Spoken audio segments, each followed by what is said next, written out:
معاشرے کے اندر اس کی جو ہمیں تنظیم کرنی ہے، آرگنائز کرنا ہے، اس میں اہم ترین چیز کیا ہے؟ نماز اور زکوٰۃ۔ لیکن یہاں بحث ہے نیکی کی حقیقت کیا ہے۔ یہاں آپ دیکھ رہے ہیں کہ نماز اور زکوٰۃ کو بعد میں لے گئے اور پہلے آ رہی ہے انسانی ہمدردی۔ انسان اپنا مال خرچ کر سکے، قرابت داروں، رشتہ داروں کو، ان میں سے جو غریب ہیں ان کی مدد کرے، یتیم جو بے سہارا رہ گئے، جن کے والد فوت ہو گئے ہیں، اب ان کا کوئی سہارا نہیں ہے، فالمساکین، یہ جو مسکنہ کہتے ہیں، کم ہمتی، بعض لوگوں کا ہوتا ہے کہ بظاہر اچھے نظر آ رہے ہیں، اچھے بھلے ہیں، کوئی بیماری بھی نہیں ہے، لیکن جسے ہم نیورستھینیا کہتے ہیں، وہ اعصابی کمزوری ایسی ہوتی ہے، کم ہمتی طاری ہو جاتی ہے کہ اپنے پاؤں پر کھڑے نہیں ہو سکتے، وہ مساکین ہیں، محتاج، خود کفیل نہیں ہو پا رہے، اپنی ضرورتیں پوری نہیں کر پا رہے کسی وجہ سے، وابن السبیل اور مسافر۔ اس لیے کہ مسافرت میں یہ کیفیت پیدا ہو سکتی ہے کہ ایک شخص اپنے گھر میں اچھا بھلا ہے، اب آج کل تو آپ کو معلوم ہے ٹریولرز ٹیکس بھی ہیں اور فلاں بھی ہے اور فلاں بھی ہے، پہلے تو کچھ نہیں ہوتا تھا، اور راستے میں جو پونجی لے کر آدمی چلا ہے، فرض کیجئے چوری ہو گئی، تو اب تو وہ بالکل بے یار و مددگار ہے، اس کے پاس کچھ بھی نہیں، کوئی جاننے والا نہیں، کوئی قرض نہیں لے سکتا، کسی سے مانگ سکتا، تو سائل کے لیے ہو سکتا ہے جو مبن السبیل ہے کہ پھر وہ جو ہے ایسی حالت میں آ جائے کہ اس کو مدد کی ضرورت ہو، وہ سائلین، مانگنے والے۔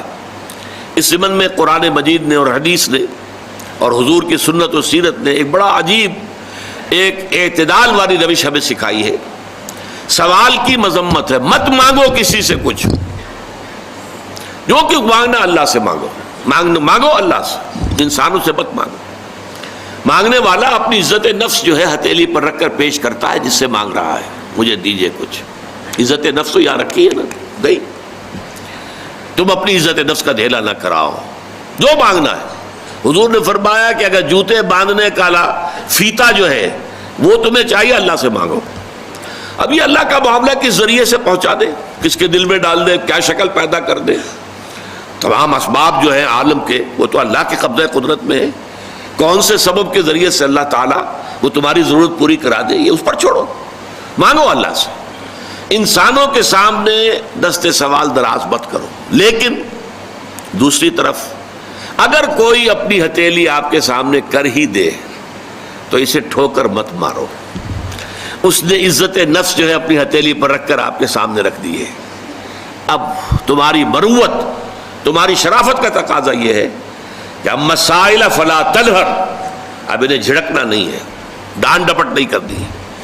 اگرچہ ہمارے آج کل کے معاشرے میں جو پروفیشن بن گیا بیگری کا، اس میں بسا اوقات جو ہے پیچھا چھڑانا مشکل ہو جاتا ہے، اور واقعہ یہ ہے کہ ان کی اگر مدد کی جائے، اب کیا ہے، وہ آپ نے 1 روپیہ دے دیا تو بعض لوگ سمجھتے ہیں شاید بہت بڑا، میں نے حاتم طائی کی قبر پر لاک مار دی، روپیہ دے دیا، لیکن یہ تو اصل میں انسٹیٹیوشن آف بیگری کو آپ نے سپورٹ کیا۔ لیکن یہاں بھی آپ معذرت کریں، کچھ بھی کریں، کسی طریقے سے آپ اگر نہیں دینا چاہتے نہ دیں، ٹھیک ہے، لیکن ڈانٹنے کا آپ کو حق نہیں ہے، جھڑکنے کا آپ کو حق نہیں ہے۔ اما السائل فلا تنہر، بلکہ یہ بھی آیا ایک حدیث میں کہ تم دو، کچھ نہ کچھ دو، سائل کا ہاتھ خالی نہ لوٹاؤ۔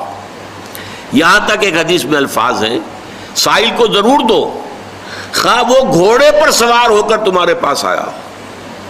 گھوڑے پر سوار ہو کر آنے والا جو ہے وہ تو صاحب عزت، صاحب حیثیت انسان ہوتا تھا نا، گھوڑا تو عرب میں ہر ایک کے پاس نہیں ہوتا تھا، اونٹ تو کہہ سکتے ہیں آپ کے بہت عام تھا، بھیڑیں بکریاں عام تھیں، گھوڑا جو ہے وہ تو کسی صاحب ثروت انسان کے پاس ہی ہوتا تھا، صاحب حیثیت، تو گھوڑے پر سوار ہو کر آ رہا ہے، لیکن تمہیں کیا معلوم اندرونی طور پر اس کی کیا کیفیت ہے، کیا اس کے اوپر بپتا پڑ گئی ہے، کون سی صورتحال سے وہ اچانک دوچار ہو گیا ہے، لہذا دے سکتے ہو تو دو، لیکن یہ کہ نہیں دے سکتے تو معذرت، قول معروف یہ کہو اور نرم انداز میں ان سے معذرت کرو۔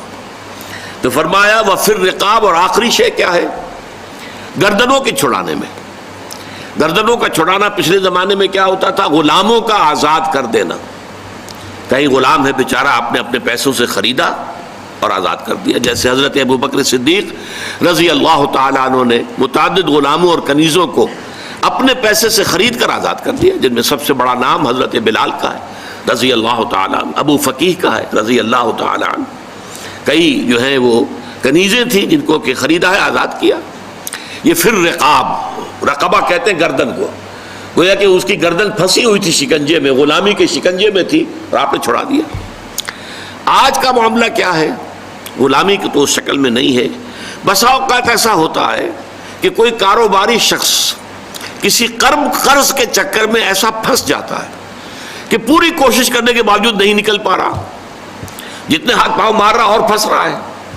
اب ایسے شخص کے لیے ایک مدد تو یہ ہے کہ آپ اسے کچھ نہ کچھ پیس میل کو گزارے کے لیے ماہانہ جو ہے اسے کوئی مدد کرتے رہے. یہ بھی ایک صورت ہے، کیونکہ وہ اس وقت پھنسا ہوا ہے، کمائی نہیں کر پا رہا، اس کی کوئی آمدنی نہیں ہے، لہذا سسٹیننس کے لیے، اس کو برقرار رکھنے کے لیے کچھ نہ کچھ تو دو. ایک یہ ہے کہ کوئی لمپ سم قسم کی بڑی امداد کی جائے تاکہ ایک دفعہ وہ قرضے سے نجات پا جائے، تاکہ اثر نو اپنی معاش کی زندگی کا آغاز کر سکے.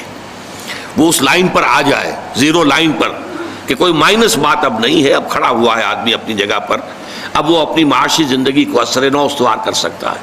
تو یہ میں نے ان چھ جو ہیں ان کی وضاحت آپ کے سامنے کر دی. اب جو اصل سمجھنے کی بات ہے وہ یہ ہے کہ دیکھیے مظاہر جو ہے نیکی کے، ایک ہے نیکی کی روح، وہ تو ایمان باللہ، ایمان بالآخرہ، وَلَٰكِنَّ الْبِرَّ مَنْ آمَنَ بِاللَّهِ وَالْيَوْمِ الْآخِرِ. نیکی کے لیے ایک معتدل ماڈل وہ ہے رسالت کے ذریعے سے. نیکی کا یہ جذبہ جن اعمال کی شکل میں سامنے آتا ہے، ظاہر بات ہے کہ لطافت بے کثافت جلوہ آرا ہو نہیں سکتی. کوئی بھی لطیف شے ہے اسے دنیا میں ظاہر ہونے کے لیے کوئی نہ کوئی مٹیریل، اس کا غلاف جب تک نہیں ہوگا اس وقت تک آپ اسے دیکھ نہیں سکتے. تو یہ لطافت جو ہے اندر ایمان کی، ایمان باللہ، ایمان بالآخرہ، یہ اعمال کی شکل میں ظاہر آئے گی.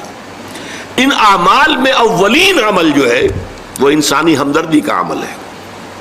نماز بھی بعد میں ہے، وَأَقَامَ الصَّلَاةَ وَآتَى الزَّكَاةَ، اور اس کی وضاحت میں بعد میں کروں گا. لیکن یہ کہ اولین شے جو ہے خدمت خلق اور انسانی ہمدردی. وہ جو ایک شعر ہے بہت پامال ہے، سب لوگ جو ہیں ان کو یاد بھی ہوگا، درد دل کے واسطے پیدا کیا انسان کو، ورنہ طاعت کے لیے کچھ کم نہ تھے قروبیاں. یہ انسان کے اندر اگر درد نہیں ہے، ایک حدیث میں الفاظ آئے ہیں مَن يُحْرَمُ الرِّفْقَ فَقَدْ حُرِمَ الْخَيْرَ كُلَّهُ، جو شخص دل کی نرمی سے محروم ہو گیا وہ تو گویا کہ کل کی کل نیکی سے محروم ہو گیا، خیر سے محروم ہو گیا. کٹھور دل انسان ہے، سخت دل انسان ہے. کسی شخص کو تکلیف میں دیکھ کر اگر آپ کا دل پسیجتا نہیں ہے، آپ کے دل میں رقیق کسے کہتے ہیں؟ پتلا، رقیق مادہ پتلا، رقت قلب، دل میں نرمی پیدا ہو جائے. دل میں نرمی اگر پیدا نہیں ہوتی ہے تو پھر جان لیجئے، میں ایک بہت سخت بات کہنے لگا ہوں، ایک شخص عالم ہو سکتا ہے، مفتی ہو سکتا ہے، فقیہ ہو سکتا ہے، مفسر ہو سکتا ہے، محدث ہو سکتا ہے، عابد ہو سکتا ہے، زاہد ہو سکتا ہے، نیک نہیں ہو سکتا اگر انسانی ہمدردی کا مادہ اس کے دل میں نہیں ہے. بات سمجھ لی آپ نے پوری؟ یہ ہے ترتیب کے اندر مضمر. نماز اور زکوٰۃ کا ذکر بعد میں، وَآتَى الْمَالَ عَلَىٰ حُبِّهِ ذَوِي الْقُرْبَىٰ وَالْيَتَامَىٰ وَالْمَسَاكِينَ وَابْنَ السَّبِيلِ وَالسَّائِلِينَ وَفِي الرِّقَابِ، یہ پہلے آ رہا ہے. اور آپ میں سے بہت سے حضرات کو یاد ہوگی چوتھے پارے کی پہلی آیت، جو اس معاملے میں یوں سمجھیے قول فیصل، لَن تَنَالُوا الْبِرَّ حَتَّىٰ تُنْفِقُوا مِمَّا تُحِبُّونَ، تم ہرگز نیکی کے مقام کو نہیں پہنچ سکتے جب تک خرچ نہ کرو اس میں سے جو تمہیں محبوب ہے. اگر آپ کا مال ایسا ہے جو دل سے اتر گیا ہے، کپڑے بوسیدہ ہو گئے ہیں دے دیے غریب کو، جوتے ٹوٹ گئے دے دیے کسی کو، یہ نہیں ہے، یہ نیکی نہیں ہے. نیکی کیا ہے؟ مما تحبون، جو تمہیں پسند ہو وہ مال.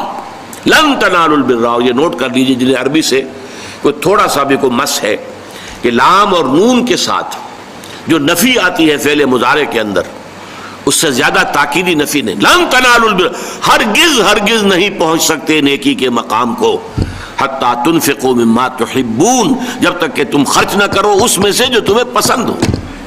اپنے محبوب مال کو جب تک خرچ نہیں کرو گے اللہ کی رضامندی کے لیے، اللہ کی رضا جوئی کے لیے، اس وقت تک نیکی کا مقام حاصل نہیں کر سکتے۔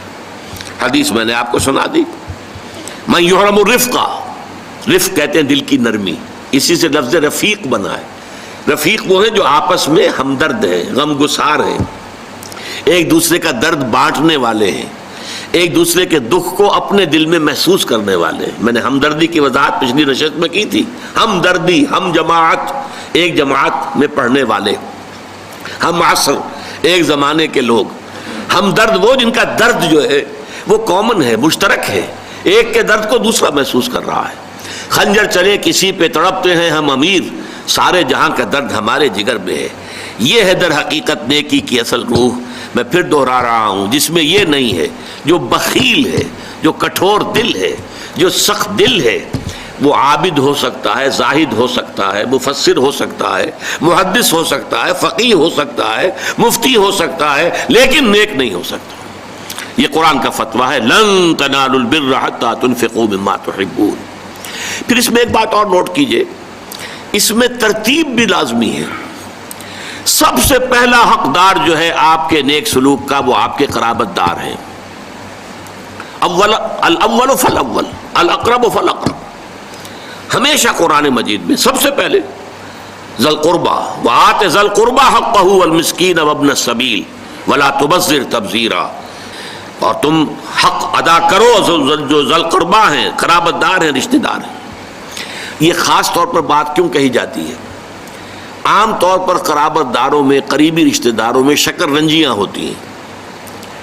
اب فلاں جو ہے، فرض کیجئے کہ کوئی چھوٹا بھائی فوت ہو گیا یا بڑا بھائی فوت ہو گیا ہے، اب دوسرا بھائی جو ہے اچھا ہے، جو فوت شدہ بھائی ہے اس کے حالات اب خراب ہیں، بیوہ ہے، بچے ہیں، کوئی ذریعہ معاش نہیں ہے، اور یہ شخص جو ہے وہ صاحب ثروت ہے، صاحب دولت ہے، یہ اوروں کو تو خیرات دے گا، اپنے یتیم بھانجا اور بھتیجوں کو نہیں دے گا۔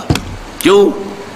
انہوں نے یہ کیا تھا، انہوں نے یہ کیا تھا، انہوں نے فلاں وقت یہ کہہ دیا تھا، وہ بھابھی نے فلاں وقت جو ہے میرے ساتھ یہ معاملہ کیا تھا۔ اس حوالے سے شکر رنجیوں کی وجہ سے ان کو چھوڑ کر دور دراز جا کر ریوڑیاں بانٹی جائیں گی، لیکن جو اصل حقدار ہیں ان کو چھوڑ دیا جائے گا۔ اس کا تجزیہ کیجئے، اس کا مطلب ہے یہ اللہ کے لیے نہیں دیا جا رہا۔ اگر اللہ کا جذبہ ہو اللہ کو راضی کرنا، تو پھر تو دیکھو کہ اللہ نے سب سے پہلا حقدار کس کو بنایا، پھر تو دیکھنا ہوگا ترتیب اللہ کی۔ اللہ کی ترتیب میں تو آت المال علی حبہ ذوی القربى، ذوی القربى سب سے پہلے ہے، اس کے بعد یتامى ہے، مساکین ہے، وابن السبیل ہے، والسائلین ہے، وفی الرقاب ہے، لیکن اولین جو ہے ذوی القربى ہیں۔ حدیث آتی ہے کہ حضور نے فرمایا من احب للہ وابغض للہ واعطى للہ ومنع للہ فقد استقبل الایمان۔ جس نے اگر کسی سے محبت کی تو اللہ کے لیے محبت کی، کہ اللہ کو پسند ہے کہ اس سے محبت کی جائے، اور کسی سے بغض اور عداوت رکھی تو وہ بھی اس لیے کہ اللہ کو پسند ہے کہ اس سے بغض رکھا جائے، اور اگر کسی کو کچھ دیا تو اس لیے کہ اللہ کو اس کا دینا پسند ہے، اور کسی سے کچھ روکا تو اس لیے روکا کہ اللہ کو اس کا روکنا پسند ہے۔ یعنی انسان کے تمام اعمال کا اصل موٹیو جو ہے وہ ذات باری تعالیٰ اور اس کے احکام اور اس کی پسند، اس کی ناپسند بن جائے۔ اگر یہ ہو جائے من احب للہ ہے، وابغض للہ ہے، واعطى للہ ہے، ومنع للہ ہے، فقد استکمل الایمان، تو ایسے شخص نے تو اپنے ایمان کی تکمیل کر لی۔ یہ کمال ایمان کا مقام ہے۔